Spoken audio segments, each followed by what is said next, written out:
Hello and good morning everyone. So recently हमने एक series start की है जिसमें हम ज्योग्राफी में प्रीवियस ईयर क्वेश्चंस को डिस्कस करने जा रहे हैं। देखिए ये जो क्वेश्चंस हैं ऑलमोस्ट सभी प्रीवियस ईयर क्वेश्चंस हैं और आपको ये काफ़ी हेल्प करेंगे of exam point of view. Like DSSB exams हैं, आपके रेलवे टीचिंग एग्जाम्स हैं, या जहाँ पे भी PGT ज्योग्राफी की बात हो रही है वहाँ पे ये आपको काफ़ी हेल्प करेंगे। देखिए इस क्लास में हम लोगों ने एस्टेट लेवल 3 PGT ज्योग्राफी के क्वेश्चंस को सोल्व किया है। 10 क्वेश्चन हमने ऑलरेडी सोल्व कर लिए हैं। प्रीवियस क्लास में आप लोगों ने आई होप देखा होगा। इस क्लास में हम नेक्स्ट 10 क्वेश्चंस को डिस्कस करेंगे। देखिए देखने को तो ये सिर्फ 10 ही क्वेश्चन है, लेकिन हम इसको काफ़ी डिटेल स्टडी कर रहे हैं जो कि आपको काफ़ी हेल्प करेंगे। ठीक है, तो चलिए स्टार्ट करते हैं ज़्यादा टाइम वेस्ट ना करते हुए। तो क्वेश्चन नंबर 101 से हम स्टार्ट कर रहे हैं। 100 लास्ट क्वेश्चन हमने किया था सोल्व। तो 101 में आ जाओ, क्या बोल रहे हैं। Arrange the following discontinuities in correct order from earth surface to core. देखिए यहाँ पे एक बात आप लोगों को समझने की ज़रूरत है कि मान लो कि ये हमारा अर्थ है। ठीक है, एक मिनट। ठीक है, मान लो कि ये हमारा अर्थ है। अगर अर्थ को मैं इस तरह से कोर तक डिवाइड कर दूं, ठीक है, तो आपको समझ में आएगा कि यहाँ पे डिफरेंट आप लोगों की क्या है, बाइफिकेशंस हैं। ठीक है, पार्ट है जिसमें अगर आप लोग आज के टाइम के हिसाब से देख रहे हो तो फर्स्ट आपका क्रस्ट है, फिर आप लोगों का मेंटल है, फिर आप लोगों का कोर है। कोर भी दो तरह का है आपका, एक तो आउटर कोर है और आपका इनर कोर है। तो यहाँ पे पूछा हुआ है कि जो गुटेनबर्ग है, मोहो है, लेमन और कोनर्ड है, उसको एक अरेंजिंग ऑर्डर में लेके आना है। ठीक है, तो फर्स्ट ऑफ ऑल आंसर आप लोग देख लो। आंसर क्या है हमारा, फर्स्ट क्या आता है, फर्स्ट आता है आपका कॉनकॉर्ड, फिर आपका आता है मोहो, और फिर आपका आता है गुटनबर्ग, और फिर आपका आता है लेमन। एक बार इसको और थोड़ा सा डिटेल करते हैं। जो कॉनकॉर्ड है वो क्या करता है, तो जो कॉनकॉर्ड है वो आप लोगों का सेपरेट करता है अपर एंड लोअर क्रस्ट को। ठीक है, क्या बताया मैंने, अपर एंड लोअर क्रस्ट को सेपरेट करता है। क्रस्ट आपकी अपर मोस्ट लेयर है जो कि हार्ड सरफेस है। कैसा है, हार्ड सरफेस है। उसके बाद दूसरा है आपका मोहो। मोहो क्या करता है, डिसकंटिन्यूटी है, सेपरेट करता है क्रस्ट और मेंटल को। किसको करता है, क्रस्ट और मेंटल को। देखिए इस तरह के क्वेश्चन आपको जनरली देखने को मिलते हैं। ये जियोमोफोलॉजी का पार्ट है और काफ़ी इंपॉर्टेंट एक्सपेक्ट है एग्जाम पॉइंट ऑफ व्यू से। तो जो मोहो डिसकंटिन्यूटी है वो क्या करता है, क्रस्ट और मेंटल को अलग करता है। उसके बाद हमारा कौन सा आता है, गुटेनबर्ग है, जो सेपरेट करता है मेंटल और आउटर कोर को। क्या करता है, मेंटल और आउटर कोर को। कोर दो तरह की आपकी, इनर कोर और आउटर कोर। आपको याद रखना है जो इनर कोर है वो आपकी सॉलिड फॉर्म में है। ठीक है, और जो आपकी आउटर कोर है वो लिक्विड फॉर्म में है। अच्छा, लिक्विड फॉर्म में क्यों है, तो जनरली देखो ऐसा माना जाता है कि यहाँ पे रेडियो एक्टिव एलिमेंट्स हैं। कैसे एलिमेंट हैं, रेडियो एक्टिव एलिमेंट्स हैं जो alpha beta radiation, gamma radiation release करते हैं, जिसकी वजह से यहाँ पे जो टेम्परेचर है वो काफ़ी हाई हो जाता है। ठीक है, कितना हाई हो जाता है, तो एक अप्रेक्स हम लोग मान के चलते हैं कि जितना हम लोग नीचे जा रहे हैं, जैसे 165 मीटर अगर हम नीचे गए हैं तो वहाँ पे 1 डिग्री सेल्सियस टेम्परेचर क्या हो गया है, प्लस हो गया है।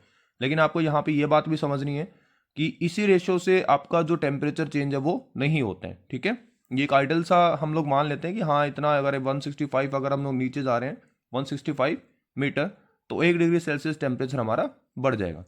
उसके बाद लास्ट है हमारा, लास्ट है लेमन। ये क्या करता है, आउटर और इनर कोर को सेपरेट करने का काम करता है। ठीक है, इसके बीच में एक लेयर है, आउटर कोर और इनर कोर। देखिए स्पेस कम है तो मैं सिर्फ यहाँ पे एब्रीवेशंस लिख रहा हूँ। आई होप यहाँ तक चीज़ें आप लोगों को समझ में आई होगी। तो क्वेश्चन नंबर 101 का राइट आंसर है ऑप्शन 3। ठीक है, हिंदी में भी ऐसा ही है, पृथ्वी की सतह से भू करोड़ तक निम्नलिखित असतनाओं को सही क्रम में व्यवस्थित कीजिए। ठीक है, क्वेश्चन नंबर 102 क्या बोल रहे हैं कि which iron and steel plant of the following receive iron ore from the Dalli रहारा माइंस। अभी जो माइंस है वो कहाँ पे है, तो देखिए जो ये माइंस है वो भिलाई में है। कहाँ है, भिलाई, भिलाई में आती है। अच्छा भिलाई कहाँ पे है, तो छत्तीसगढ़ में। कहाँ है, छत्तीसगढ़। छत्तीसगढ़ में भी डिस्ट्रिक्ट है, कौन सा है, बालोद करके है। ठीक है, BALOD, क्या है, बालोद करके। ठीक है, अच्छा ये ऑपरेट कौन करता है इसको, तो SAIL करता है। कौन करता है, SAIL। अब ये SAIL कौन है, तो है आपका स्टील अथॉरिटी ऑफ इंडिया। कैसा है, स्टील अथॉरिटी ऑफ इंडिया। देखिए आयरन और स्टील एक ही प्लांट में आपको मिलेगा। ऐसा नहीं है कि स्टील कहीं और पे मिल रहा है, आयरन कहीं और पे मिल रहा है। स्टील बनाने के लिए मैग्नीज का यूज़ किया जाता है, और जो आयरन है उसके जो और हैं वो कौन से हैं, हेमेटाइट और मैग्नेटाइट। अगर आप इंडिया को कुछ इस तरह से समझ रहे हो तो यहाँ पे देखो जो आपका ये ईस्टर्न पार्ट है, यहाँ से हम आयरन को क्या करते हैं, एक्सपोर्ट करते हैं। क्या करते हैं, एक्सपोर्ट। अच्छा एक्सपोर्ट कहाँ पे करते हैं, तो जनरली जो हमारा एक्सपोर्ट होता है वो चाइना और जापान में होता है, क्योंकि यहाँ पे ऑटोमोबाइल सेक्टर्स हैं, काफ़ी डेवलप्ड सेक्टर हैं। कहाँ पे होता है? चाइना और जापान। तो 102 का राइट आंसर क्या है आपका? भिलाई। ठीक है। 103, एज पर फाइनेंशियल ईयर 22 और 23 which country was the largest bilateral trading partner with India? तो देखिए ट्रेडिंग पार्टनर में पूछ रहे हैं कि कौन सी कंट्री है जो इंडिया के साथ बायलेटरल ट्रेडिंग कर रही है सबसे ज़्यादा, लार्जेस्ट। तो आंसर है हमारा यूनाइटेड स्टेट ऑफ अमेरिका। देखियो बायलेटरल के बारे में मैंने लास्ट क्लास में भी बताया था। बायलेटरल में क्या होता है कि मान लो कि दो कंट्री के बीच में क्या हो रहा है? ट्रेड हो रहा है। ठीक है। ट्राइलेटरल में 3 कंट्री है, क्वाड्रिलेटरल में 4 है, मल्टीलेटरल में नंबर ऑफ कंट्री हो सकते हैं। ठीक है। तो bilateral according to this report किसके साथ हमारा ट्रेड ज़्यादा है? यूएसए के साथ। उसके बाद क्वेश्चन नंबर 104 है। इसमें क्या बोल रहा है? As per continental theory of Wegener the opening of Tethys phase took place due to. ठीक है। अगर आपने ये थ्योरी पढ़ी है जो कि आपकी ज्योग्राफी ग्रेजुएशन कोर्सेज में और आपकी मास्टर्स में भी ज़रूर आपने पढ़ा होगा, तो अल्फ्रेड वेगनार की थ्योरी है। ठीक है। एक जर्मन क्लाइमेटोलॉजिस्ट थे और उन्होंने ही कॉन्टिनेंटल ड्रिफ्ट थ्योरी को इलोबरेट किया था इन द ईयर ऑफ 1912। और उन्होंने बताया था कि किस तरह से पूरा जो वर्ल्ड है वो पेंचिया था, फिर 2 पार्ट में डिवाइड हो गया था। ठीक है। तो वो सब मैं यहाँ पे बात नहीं कर रहा हूँ, सिर्फ आपको याद रखना है। तो अल्फ्रेड वेगनार 1912 में इन्होंने बताया। और ये बोल रहे हैं कि opening of Tethys phase took place due to. अब देखो तेथिस क्या है, यहाँ पे एक सी है, उसके मल्टीपल स्टेजेस हैं, और स्टेज 2 में उन्होंने बताया था कि ये किसकी वजह से हुआ है? तो differential gravitational force and force of buoyancy. अब ये बायोकेंसी क्या होते हैं? बायोकेंसी की तरह से कुछ इस तरह से मान लो कि आपको, जैसे मान लो कि हमारा अर्थ है और अर्थ को इस तरह से मैं डिवाइड कर दूं, तो यहाँ पे हमारा मेंटल है जो कि लिक्विड फॉर्म में, और ऊपर हमारा क्या है? क्रस्ट है। ठीक है। ये सॉलिड फॉर्म में है और ये फ्लोट कर रहा है। ठीक है। तो ये किस फोर्स की वजह से कर रहा है? तो वैकेंसी जैसा। ठीक है। जैसे पानी में कोई चीज़ तैर रही है, वो किसकी वजह से तैर रही है? तो वैकेंसी फोर्स है। और डिफरेंट ग्रेविटेशनल फोर्स के कारण क्या हुआ है? जो टेथिस है वो हमारा ओपनिंग हुआ है। ओपनिंग का मतलब आपका सी या आपका सागर बना है। ठीक है। तो क्वेश्चन नंबर 104 का क्या है आंसर? Option number 3। उसके बाद क्वेश्चन नंबर 105 है। As per census 11 which of the following pair state of India not have scheduled tribe population? तो शेड्यूल्ड ट्राइब क्या है? देखो शेड्यूल्ड ट्राइब क्या है? एसटी जो काफ़ी मार्जिनल है, या आपकी काफ़ी, आप ऐसा बोल सकते हो कि जो सोशली काफ़ी पीछे हैं। ठीक है। इकोनॉमिकल काफ़ी पीछे हैं और अपना जो भी प्राइमरी वर्क है वो नेचर के साथ ही करते हैं, उनको ट्राइब्स बोलते हैं। और ये कहाँ पे नहीं है? तो आंसर है हमारा हरियाणा और पंजाब। यहाँ पे शेड्यूल ट्राइब नहीं है। ठीक है। अकॉर्डिंग टू 11 सेंसस तो कितने परसेंट हमारे पास एसटी कैटेगरीज हैं या एसटी हैं, शेड्यूल ट्राइब्स हैं? तो 8.6, 8.6%। नंबर में बात करोगे तो पॉपुलेशन है इनकी 10.43 करोड़। ठीक है। पता होना चाहिए आपको 10.43 करोड़। यहाँ पे कुछ एसटी ट्राइब्स हैं जो कि एग्जाम में पूछ ली जाती हैं। हालांकि मैं इनके बारे में लास्ट क्लास में बात करूंगा, लेकिन कुछ के मैं नाम बता देता हूँ। जैसे आपका है थारू, गोंड, उसके बाद भील, नागा, मिजो, खासी, ठीक है, गारो, संथल्स, ठीक है, मुंद्रा। तो ये कुछ आपकी इंपॉर्टेंट ट्राइब्स हैं। ठीक है। तो क्वेश्चन 105 का राइट आंसर है हरियाणा और पंजाब। ये आपको याद रखना है कि 11 के सेंसस के अकॉर्डिंग कितनी पॉपुलेशन है? तो 10.43 करोड़, 8.6%। उसके बाद है question number 106। Man is geographic agent and not a beast, this statement was made in favour of which thought?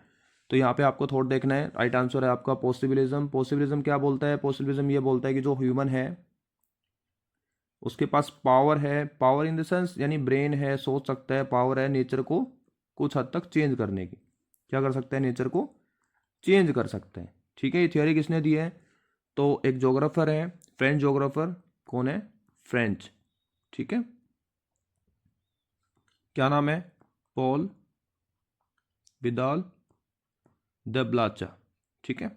हालांकि नाम नहीं पूछते हैं, लेकिन फिर भी आपको पता होना चाहिए। कहाँ से थे? फ्रेंच से थे। ठीक है। तो man is geographic agent and not a beast, this statement was made in favour of which thought?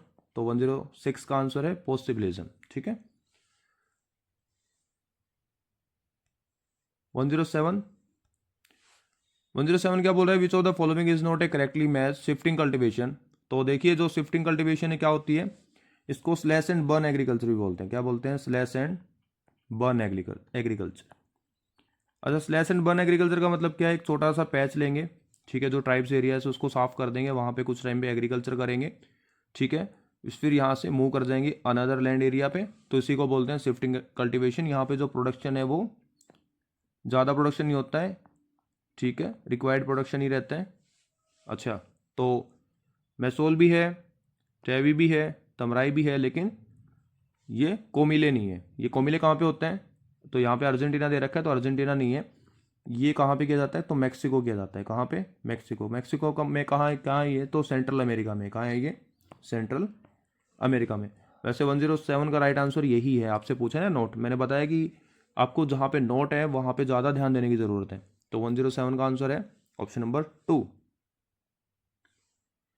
उसके बाद 108, the axis of European population is. देखिए अगर आपने वर्ल्ड मैप एक बार भी देखा होगा तो आप लोग इसको ईजिली जज कर सकते हो। तो कहाँ पे है ये, लैटिट्यूड्स आपको पता है कि लैटिट्यूड्स में हमने डिवाइड कर रखा है। अगर इक्वेटर को हम काउंट करते हैं तो 181 लैटिट्यूड्स हैं, अगर इक्वेटर को काउंट नहीं करते हैं तो 180 हैं। और ये कहाँ पे है, तो ऑलमोस्ट ये आता है 45 डिग्री नॉर्थ से लेके 55 डिग्री नॉर्थ तक। तो राइट आंसर है ऑप्शन नंबर ए, ठीक है। 109, द टर्म टोफिलिया, ठीक है, टोफिलिया इज डिफाइंड एज, क्या है, the effective bond of human with its environment. तो राइट आंसर क्या है, the effective bond of human with its environment. अच्छा, ये जो थियोरी है वो किसने दी, तो एक चाइनीज अमेरिकन ज्योग्राफर थे जिनका नाम था यू फ्यू तुआन करके, ठीक है। इन्होंने एक बुक पब्लिश की थी टोफिलिया नाम से ही। कब की थी, 1974 में। उसमें उन्होंने बताया था कि इफेक्टिव बॉन्ड है ह्यूमन और इन्वायरमेंट के बीच में। तो 109 का राइट आंसर है ऑप्शन नंबर ए, मानव का अपने पर्यावरण के साथ प्रभावी बंधन के रूप में, ठीक है। उसके बाद लास्ट क्वेश्चन है आज का 110। इसमें क्या बोल रहे हैं, the transitional stages of sequential change from one vegetation community to other vegetation community are called. देखिए क्लाइमेट और आपका जैसे सॉइल है, कुछ ऐसे फैक्टर्स हैं जो कि किसी भी वेजिटेशन को चेंज करने का काम करते हैं। फर्स्ट मैंने फैक्टर बताया आपका क्लाइमेट, दूसरा सॉइल, ठीक है। ये मेजर फैक्टर्स हैं जो वेजिटेशन को चेंज करने का काम करते हैं। हालांकि देखो एल्टीट्यूड भी काम करता है, लेकिन मेजर फैक्टर्स आपके क्या हैं, क्लाइमेट और सॉइल। और इसको क्या बोलते हैं, the transitional stage of sequential change from one vegetation community to other vegetation community are called. वैसे तो आंसर आना चाहिए था सीरियल करके, ठीक है, SERAL। ये स्टेजेस है इकोलॉजिकल सक्सेशन की, लेकिन यहाँ पे आंसर है सेरे करके, ठीक है। तो 110 का राइट आंसर है सेरे, ठीक है। आई होप ये 10 क्वेश्चन आप लोगों को समझ में आए होंगे। आज के लिए सिर्फ हम इतना रखते हैं, नेक्स्ट क्लास में हम इससे नेक्स्ट 10 क्वेश्चंस को प्रैक्टिस करेंगे। और देखिए ये क्वेश्चन काफ़ी इंपॉर्टेंट है, यहीं से घुमा फिरा के क्वेश्चंस आप लोगों को अपने एग्जाम्स में देखने को मिलेंगे, PGT लेवल एग्जाम्स में। तो आज के लिए सिर्फ इतना। अगर आपको क्लास इन्फॉर्मेटिव लगती है तो आप अपने फ्रेंड के साथ शेयर कर सकते हो। Bye and have a nice day.